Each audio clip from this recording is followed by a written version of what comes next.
Hey guys, this is Anstey Coins Cards here from YouTube, and I just wanted to start off by making my first video on YouTube, silver stacking. I go on YouTube a lot, and I like to follow guys who start off with 1 ounce, and in a few months you notice that they have a whole safe full of silver. So I'll just show you what I have so far. I got here a Northwest Territories Mint 10-ounce silver bar.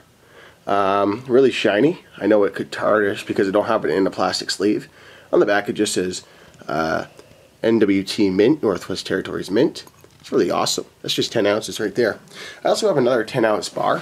It's a Silver Town. This one is really nice. It's got almost like a camel or a donkey with a miner. And on the back, really awesome. It's got cross hatches and Silver Town. Really nice. So that's 20 ounces right there. I also have a Johnson Matthey 1 ounce. That's a 3.9. My 10-ounce bars are also 3.9s. On the back, it just says Suitors. I have another Johnson Matthey as well. Nothing that interesting. I also went to Scotiabank and purchased 3 bars. I would not recommend it. I bought this when it was at $29 an ounce American, and the Canadian dollar was just about par. But they ended up charging me $36 in fees. On the back of the Scotiabank is just this design, something simple. Again, 3.9s. The Canadian Mint, the Royal Canadian Mint, actually produces 5 9s of silver and gold, and I think they're the only ones in the world. I could be wrong though. Next is a really good Canadian silver dollar from 1935. This here is in really, really good condition. You can see the tarnish around the edges.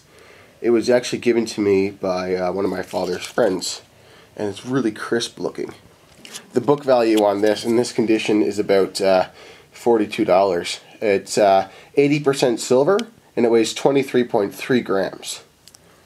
So that's about 20 grams pure, which is not bad, about 2/3 of an ounce. Just have another silver dollar here. This one here is a 1958 one.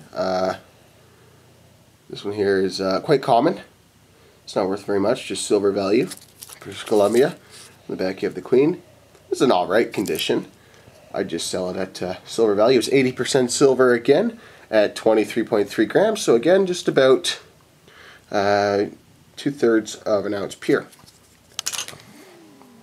There's also a Canadian 5-cent piece, really bad condition, almost like it was thrown on the. Just give it a second there. I'll try to make it. Oh, here we go. Really bad condition. So it was almost like someone threw it on the railroad tracks. That's 1913. Almost impossible to make out the date. If you're watching this in high def, you could. Oh, sorry about that. Probably make it out. Very hard to make it out in my eye. On top of that, I have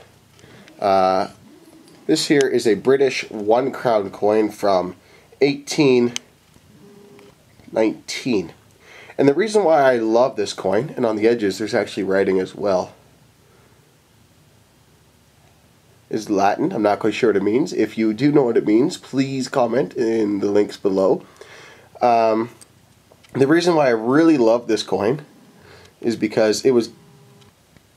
I read the book when I was a kid. I believe it's. It was by. I can't think right now. Sorry about that. But there was one story where a boy was given a crown by his stepfather to go live on his own. Oh, sorry, David Copperfield. And in the story, his stepfather gives him a crown. This here is a silver money clip, just 925. Again, just silver value, but if I ever have cash, just chuck it in there. And then that just brings us to our my Canadian coins.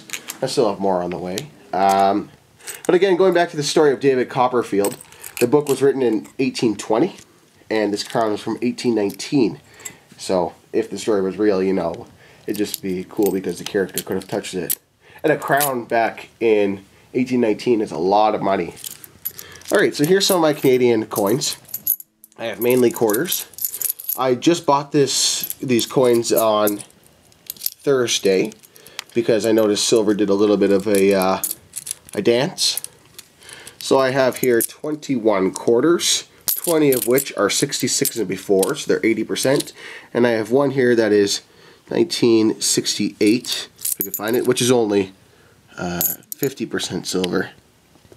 Most of these here are 66 and before. Some of the heads, they're in really rough condition. I like this guy. Who's he? George the Fourth? George the Fifth? I'm not really good with monarch memorization. So it's pretty cool. I just have 3 dimes here. Most of these I actually just find in my change. Not even kidding. Like these 3 dimes and the 1968 quarter I was talking about, I just found those in my change. Pretty awesome. A lot of people I know on YouTube will actually go out and simply buy a box of dimes and search through them. I don't have enough time for that. I also have a big collection of Newfoundland coins, which are 925 silver.